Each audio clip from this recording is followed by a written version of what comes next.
Hello everyone, আসসালামু আলাইকুম। যে যেখান থেকে আমার ভিডিও দেখছেন সবাইকে জানাই অনেক অনেক ভালোবাসা। আশা করছি সবাই ভালো আছেন। আলহামদুলিল্লাহ আমিও আল্লাহর অশেষ রহমতে ভালো আছি। চলে এলাম ইলিশ সাদা ভুনা করব। আমার নতুন আপু এবং ভাইয়া যারা আছে ইলিশ সাদা ভুনা করতে পারেন না, তারা আমার মতো এভাবে রেসিপি করে ইলিশ সাদা ভুনা করে খেয়ে দেখবেন। আপনাদের কাছেও আশা করি ভালো লাগবে। এই ইলিশ সাদা ভুনা আমার নিজস্ব রেসিপি। কারো রেসিপি ফলো করে আমি এই রেসিপি তৈরি করিনি। সম্পূর্ণ এটা আমার রেসিপি, ভিন্ন স্বাদের রেসিপি। ইলিশ আমার খুবই প্রিয়। তাই আমি এটা এভাবে রান্না করে খেয়ে থাকি। দারুণ মজা হয়। তোমরাও এভাবে আমার নতুন আপুরা করে খেয়ে দেখবে। যারা আমার ভিডিও দেখা শুরু করেছো এখনো লাইক দাওনি, প্লিজ লাইক দিয়ে দাও। তোমার মূল্যবান লাইকটি আমার কাছে ভীষণ প্রয়োজন। দয়া করে লাইকটি দিয়ে আমার ভিডিওটা পুরো দেখে শেষ করবে।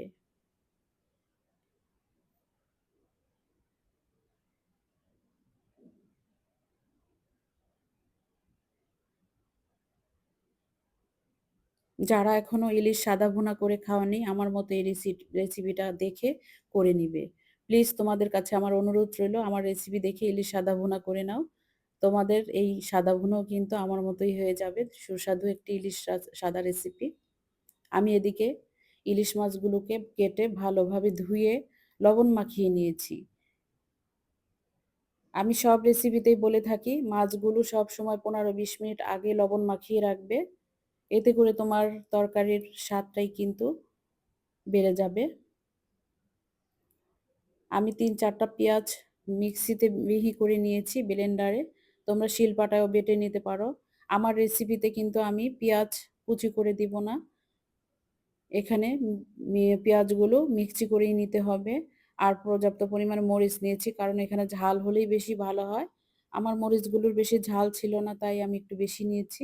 আর 1/2 টেবিল চামচ মরিচ গুঁড়ো নিয়েছি, শুকনো মরিচ গুঁড়ো। এটা নিয়েছি শুধু কালার, একটু সামান্য কালারের প্রয়োজন আছে তাই।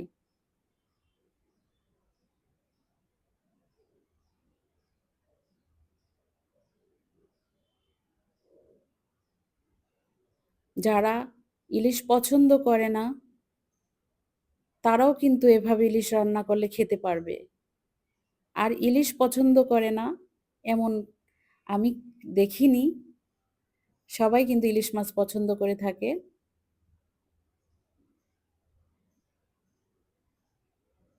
মজাদার ইলিশ সাদা ভুনা। প্লিজ তোমরা লাইক দিয়ে দাও। প্লিজ তোমাদের কাছে আমি অনেক অনুরোধ করছি লাইক দিয়ে ভিডিওটা পুরো দেখে শেষ করবে। যদি সম্ভব হয় তাহলে শেয়ার করে দিও। পাশে থাকা বেল আইকনে ক্লিক করে দিও। এতে করে আমি যখন ভিডিও ছাড়বো সাথে সাথে তোমার কাছে নোটিফিকেশন চলে যাবে। তুমি সবার আগেই আমার ভিডিওটি দেখে নিতে পারবে। আমি পেঁয়াজগুলোকে খুব সুন্দরভাবে মিহি করে নিয়েছি মিক্সিতে। এখানে ৩ টা বড় পেঁয়াজ আছে। এখান থেকে আমি ২ টা পেঁয়াজের মতো দিয়ে দিব আর একটার মতো রেখে দিব। সবগুলো ব্যবহার করব না। 1/2 টেবিল চামচ গুঁড়া মরিচ নিয়েছি শুধু কালারের জন্য।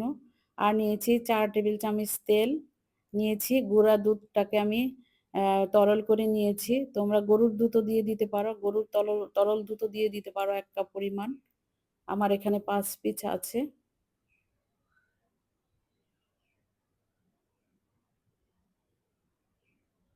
সামান্য পরিমাণে আদা রসুন নিয়েছি। 1/2 টেবিল চামচ হবে। এখানে আদা রসুন না দিলেও হয়। এখন দিয়ে দিচ্ছি পরিমাণ মতো লবণ। প্রথমে আমি মরিচ আর মরিচ গুঁড়োগুলোকে হাত দিয়ে ভালোভাবে চটকে নিব, নরম করে দিব।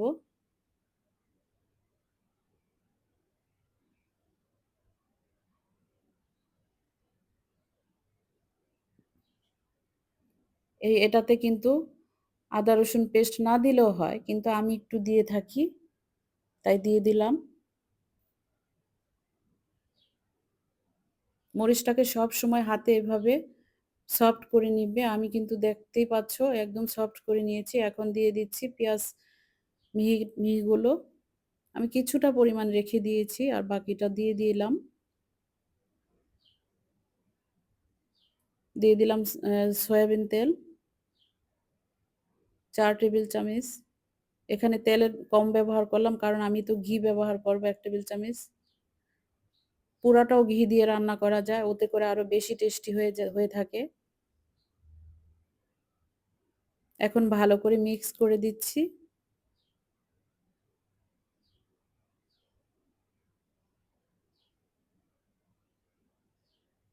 এটা মেরিনেট করার পরে আমি আবার ১০ মিনিট রেখে দিব। এরপরে চুলা জ্বালিয়ে দিব।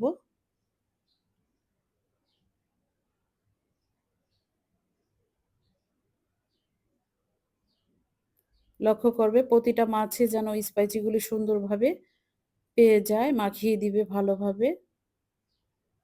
এখন কিছুটা পরিমাণ পানি ব্যবহার করব। প্রায় চায়ের কাপের ১ কাপ পরিমাণ পানি ব্যবহার করব।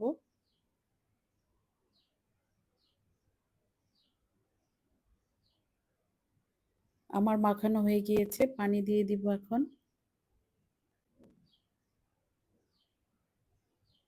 চায়ের কাপের ১ কাপ পরিমাণে দিয়ে দিলাম কারণ আরেক কাপ কিন্তু আমার তরল দুধও আছে।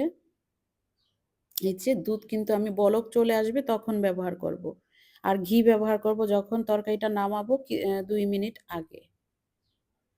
এই তো ঢাকা দিয়ে রেখেছি। আমি কিন্তু রেস্টে রেখেছিলাম মেরিনেট করার পরে হ্যাঁ। এখন বলক চলে আসছে, দুধটাকে দিয়ে দিব।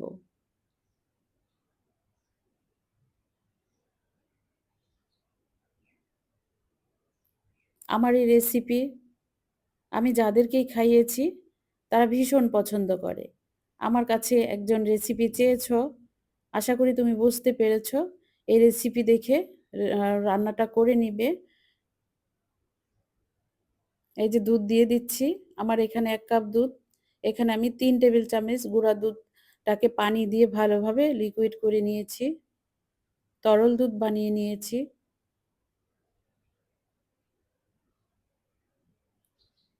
এখন ঢেকে রেখে দিব ১০ মিনিটের মতো। এই মাছ রান্না করতে ১৫ থেকে ২০ মিনিট চলে যায়। খুব দ্রুতই হয়ে যায়। চটজলদি হয়ে যায় আমার এই রান্না। এখন উল্টিয়ে দিব। এর আগে কিন্তু আমি একবারও উল্টিয়ে দেইনি। প্রত্যেকটা মাছই রান্নার পরে কিন্তু একটু উল্টিয়ে দিতে হয়। কারণ উপর থেকে একটু কাঁচা থেকে যায় তাই।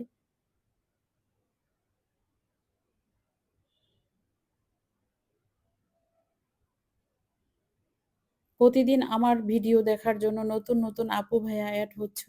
তোমাদেরকে অনেক, অনেক ভালোবাসা রইলো আমার থেকে। তোমরা আমার ভালোবাসা গ্রহণ করে নিও। প্রতিদিন এভাবে আমার ভিডিও দেখো। আর কেমন লাইক দিয়ে যাবে, লাইক দিতে ভুলবে না। অনেকেই ভুলে যাও, লাইক না দিয়ে চলে যাও।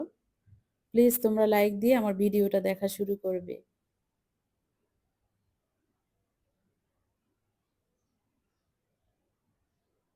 এই তো হয়ে যাচ্ছে প্রায় আমার ইলিশ মাছ। দিয়ে দিব। এখানে আমার প্রায় ১ টেবিল চামচ ঘি আছে। যাদের কাছে ঘি নেই, সমস্যা নেই, ঘি না দিলেও হয়। কারণ গুঁড়ো দুধটাতেই কিন্তু ঘিয়ের ফ্লেভার আসে যখন তরকারিটা হয়ে আসে। ঠিক আছে? তোমরা যাদের কাছে ঘি নেই না দিলেই হবে। আমি সবসময় আমার এই রেসিপিটাতে ঘি ব্যবহার করে থাকি।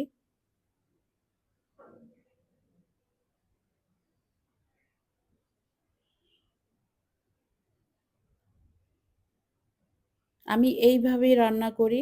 যারা খেয়েছে আমার পরিবার তরফ থেকে তারা খুব প্রশংসা করে এই মাছটা খেয়ে। দারুণ হয় আমার হাতের এই ইলিশ সাদা ভুনা। আমার প্রবাসী ভাইয়েরা তোমরা যদি আমার মতো এই রেসিপি করে খেয়ে দেখো তাহলে মায়ের হাতের স্বাদ পাবে। খেয়ে দেখবে। আমার আপু ভাইয়া তোমরা নতুন যারা এখনো করোনি এই ভুনাটা করে খেয়ে দেখো। প্লিজ তোমাদের কাছে আমার অনুরোধ রইলো। আর আমাকে সবসময় এভাবে সাপোর্ট করো। আজকের মতো ভিডিওটা এখানেই শেষ করছি। ফিরবো অন্য কোনো রেসিপি নিয়ে। সে পর্যন্ত তোমরা অনেক, অনেক ভালো থাকো। আল্লাহ হাফেজ।